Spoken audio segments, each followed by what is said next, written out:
I'm sorry to have to cut you short there. If I can just come in there quickly. We hear what you're saying about the successes the army has recorded, I mean, in the last year in terms of decimating the terrorists.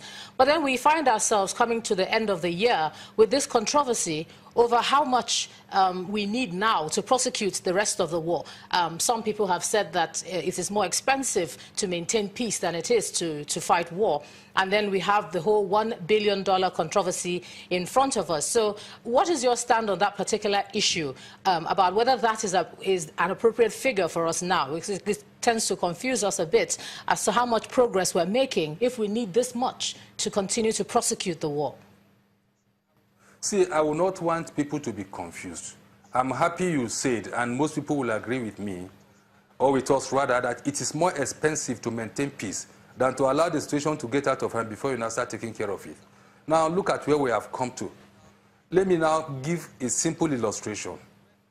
When in war, in operations in crisis, after the initial success, there's what we call exploitation. Exploitation is very, very, very intrinsic, very, very technical. And with the kind of situation we have in our hands in the Northeast, it is an asymmetrical situation. It's not a conventional war. We need special equipment and special weapons, of which we didn't have all. And then we are now saying, look, let us get all this special equipment. Talk about the Tucano aircraft, for instance, the 12 that we're going to get for over $590 million. That is more than half of the money already. And then you talk about other special equipment that the Army will need, and then that the Navy will also need in the Lake Chad Basin area. All this put together, it is not too much at all. It is the right thing to do, so that the operation, the issue, the security challenge will not raise up its ugly head again. Now, another illustration here, gleaning. After you harvest in a farm, what is gleaning? You now begin to pick carefully. It takes more time and effort. If you look at these two illustrations, I tell you that the $1 billion is being provided at the right time. And even if there is more, I don't think there's any problem to that at all. It is necessary for us now to get the appropriate equipment to tackle, finally, this asymmetrical challenge that we have in the Northeast. Okay. Colonel Okosun, yes. General Nenche has spoken about the successes of the military in this outgoing year. He talked about something, he says, but I picked out something, he says, apparently the cooperation they got from the citizenry was not enough in terms of gathering intelligence, so they were not able to prosecute as much of these terrorists, especially the soft target that we're getting at, as much as they would have loved to. But what's your take on all of this? Speaking professionally, you see, intelligence is key to any operation. We, over time, have found that people are reticent. People are not willing to volunteer. They don't volunteer intelligence. They give you information which you process into intelligence.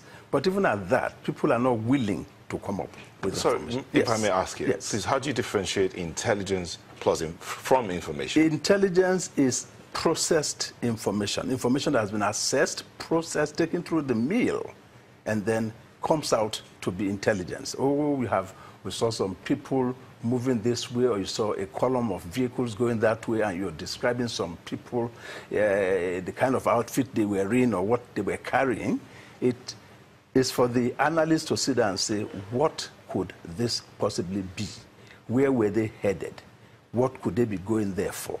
And then by the time you put all this together, then you are coming up with a pattern, and you're probably having some indications and indicators which you put together to form intelligence. But intelligence is not something that is not something that we use in this society alone. Yes. You have other climes processing intelligence. What makes our own people, like you say, not want to do that? It's not our own people.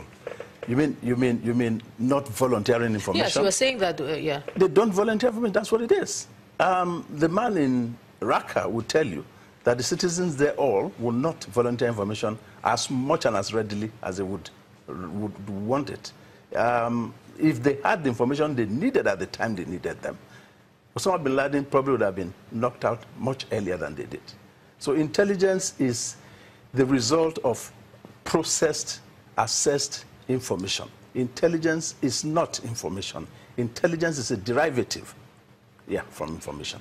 Okay, so why would the people not be willing to give information? I mean, seeing that the military is in the Northeast to prosecute this war to its conclusive end, so why would the people not be willing to give information? The locals are a complex bunch. In that particular area, it is difficult to sieve the people, to say these are people who are sympathetic with the cause. Those who believe in the cause, they have to believe in the cause to be able to be disposed to give you information which you will use. I'll give you an example. When we had the Nigerian Civil War, in the Midwest as it then was, from what we read in military history, it was easy for the federal forces to overrun the Midwest in 2 weeks because they had locals who were willing and able to give usable information. In some cases, they gave you clear indication where enemy forces were, and they were able to take them out. It took 2 weeks to overrun the entire Midwest. But crossing the River Niger took 3 failed attempts, and they couldn't cross the River Niger until they went through Ida. And then, even at that, you had the Abagana debacle, if you would cast your mind back. So that's what we're talking about. Intelligence is not easy to come by. Intelligence is not volunteered easily. Intelligence is not cheap. Intelligence costs time, money, and resources. So what do we do? Are we stuck then? Because if you say that they're not willing to volunteer this information, there must be some way to go around it, where there must be some other role that you can play. Okay. I would, without necessarily being in the theater of operations, I can confidently say that today, more information is being volunteered than hitherto. That I can say with all confidence. Yes, intelligence information is being volunteered more now readily than it was before now. And why is that, sir? Why is that so? Because over time you begin to win hearts and minds. People are beginning to believe in the cause, more especially believing in the cause. When they believe in the cause, then they key into the credo, and then they can, yes.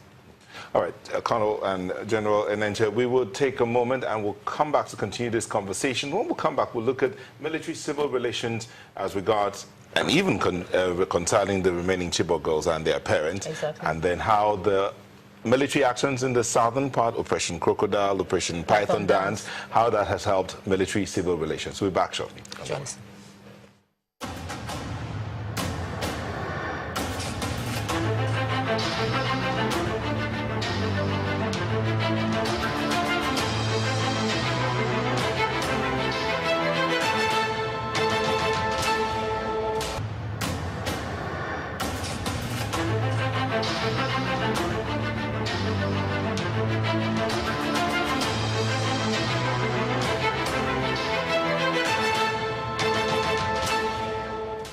All right, welcome back to 2017 in Retrospect. We've been looking at security and having a very interesting conversation with the gentleman here about how more information seems to be seeping into the security forces. So I'm going to throw that question to you, Colonel Enenche. General Enenche, I beg your pardon, I do beg your pardon. How do you respond to what we've heard this evening to say that there seems to be more information filtering in now to you to enable you to prosecute this fight quickly now?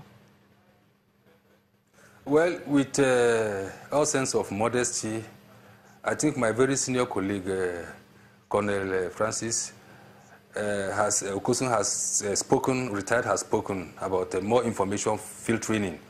But I want to, with all sense of humility, state that all this information are not intelligence. What we do is that when this information come in, we process them. And then the ones that are intelligence are the ones that will give you real effect, that if you act on them, you get results. So some, out of excitement, for whatever reasons, they volunteer information. Yes, that is true. But to a large extent, we don't get the quantity, the quality of the information that will convert to intelligence to actually help us. And that is because we have so many collaborators in that general area. And it is not far-fetched from the deep-rooted indoctrination they had before the full-blown insurgency and terrorism in the Northeast. So that is my take on the situation of information coming in and the intelligence that we have been able to get out of the information that came in. Thank you. Thank you. At that point, we're going to leave it. The outgoing Director, Defense Information, Major General John Eneche. Thanks a lot for coming on the program.